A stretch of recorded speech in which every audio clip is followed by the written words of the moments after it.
Monsieur bénisse. Alors, comme aujourd'hui, on n'a pas d'invité, et comme il y a des frères et des sœurs qui nous écoutent de près ou de loin, nous allons nous présenter donc à vous. Nous sommes le ministère de la voix de minuit, Matthieu verset 1 à 6. Le seul et unique dernier ministère qui met fin au christianisme sur la terre dans les églises des nations. Après ce ministère glorieux terrestre, qui est le MVM, qui réveille le glorieux message prêché par le 7e et dernier prophète messager William Marion Branham, dans l'âge de l'église de Laodicée où nous sommes actuellement.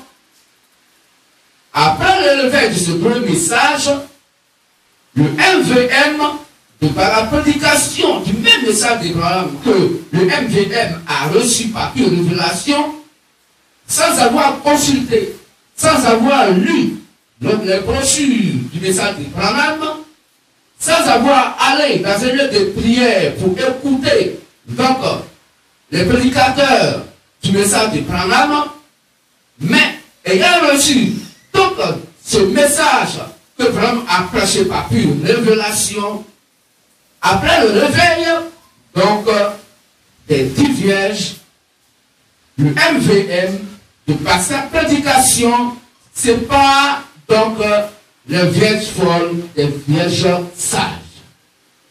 Je suis béni. Après la séparation, alors l'enlèvement va avoir lieu. Et c'est uniquement les vierges sages qui doivent rentrer dans l'enlèvement et les vierges folles vont rester sur la terre pour la tribulation. Que je bénisse. Que je bénisse. Or, l'évangile que nous prêchons,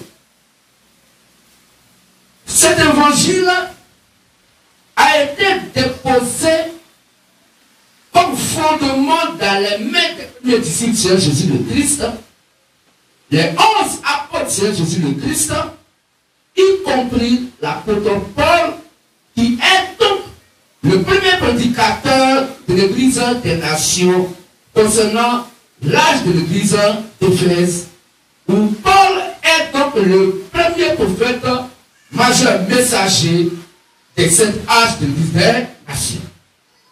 Que je bénisse. C'est à eux, les disciples de Jésus le Christ, que Jésus le Christ a remis les clés du royaume des cieux, sur Matthieu 16, 19 à 20. Que je bénisse.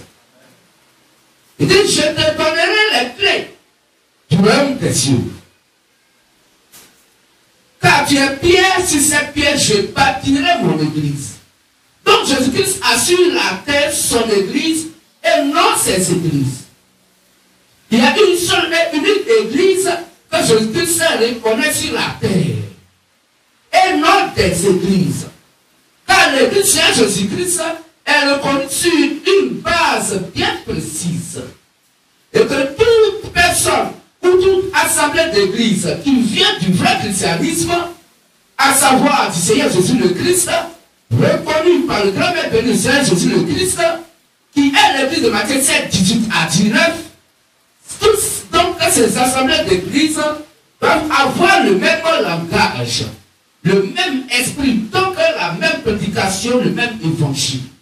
Amen. Donc c'est au disciple de Jésus-Christ qu'il a remis les clés du royaume des cieux. En disant, je te donnerai les clés du royaume des cieux. Et de par votre prédication, vous les 11 disciples, y compris l'apôtre Paul et les 6 autres prophètes messagers, alors ce que vous lirez sur la terre sera lié dans les cieux, et ce que vous délirez sur la terre sera délié dans les cieux. Donc c'est un évangile qui est le modèle de la vraie adoration. De telle sorte que si quelqu'un ne se retrouve pas dans l'adoration des premiers disciples de Jésus-Christ, y compris les 7 prophètes messagers de cette âge de vie des nations, tout toute adoration que cette personne fait n'est pas reconnue par le Père, ni par le Fils, ni par le Saint-Esprit. Ce même Dieu s'étant manifesté en 3 phases. Qu'est-ce que je dis ça? Alors, frères et sœurs, les temps sont finis. Les temps sont terminés. C'est le MVM qui ferme la porte du christianisme. C'est le MVM qui ferme la porte du christianisme. Selon Matthieu, verset 1 à 6. Qu'est-ce que je dis ça? Parce que après que le message d'Abraham soit restauré par le ministère de la voix de Dieu, Matthieu, verset à 6, il n'y a plus de Saint-Esprit sur la terre. Pour ce qui concerne l'Église des nations. Qu'est-ce que je dis ça? Donc nous sommes la dernière génération. Le MVM est la dernière génération. La RTS fusionnée au MVM, c'est la dernière génération. Dans le vrai christianisme. Et c'est ce que nous sommes. Nous, MVM, nous sommes le G640 de cette époque.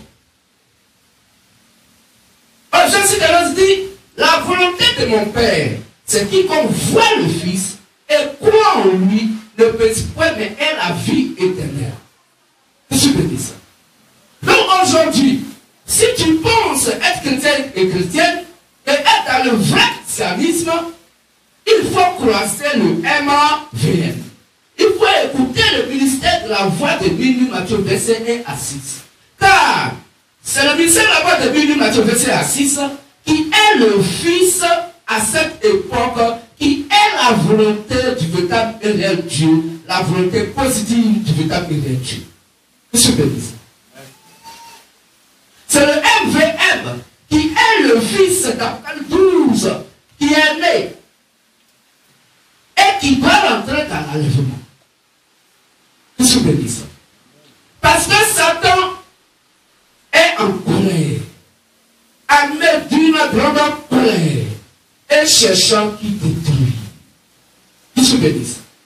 C'est pourquoi Satan va prendre en main la gestion de l'économie mondiale, la gestion de tout ce qui concerne donc la religion se disant chrétienne,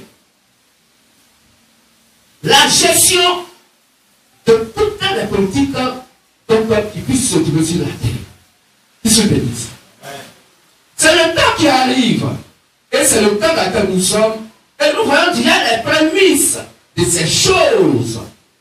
Mais verset 2, après verset 6, au verset 9 fait comprendre aisément que l'impie est déjà en mouvement. Mais il y a seulement quelqu'un qui le retient. Et celui qui retient l'impie, qui est Satan, c'est le MVM, qui est l'épouse sur la terre. Puisque l'épouse est encore sur la terre, Satan ne peut pas arriver à ses fêtes démoniaques. Qu'est-ce que je dis? Frères et sœurs, c'est pourquoi nous sommes heureux. Oui, nous sommes les plus heureux sur la terre, nous MVM.